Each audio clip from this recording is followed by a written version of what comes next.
कराची के मुख्तलिफ इलाकों में खातून और नौजवान समेत 4 अफराद कत्ल कर दिए गए। फायरिंग से 5 शहरी जख्मी हुए।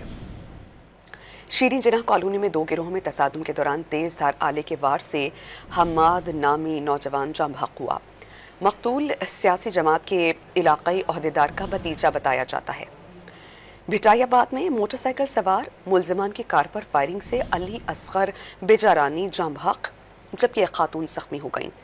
Liaquatabad federal B area Sheesh Mahal के करीब बाहमी झगड़े के दौरान फायरिंग से मकसूद रजा नामी शख्स जाम बहक हुआ। कराची के मुख्तलिफ इलाकों में खातून और नौजवान समेत 4 अफराद कत्ल कर दिए गए। फायरिंग से 5 शहरी जख्मी हुए। शीरीं जिन्ना कॉलोनी में 2 गिरोहों में तसादुम के दौरान तेज धार आले के वार से हम्माद नामी नौजवान जाम बहक हुआ। मकतूल सियासी जमात के इलाकाई ओहदेदार का भतीजा बताया जाता है। भिटायाबाद में मोटरसाइकिल सवार मुलजिमान की कार पर फायरिंग से अली असगर बेजारानी जाम बहक जबकि एक खातून जख्मी हो गईं।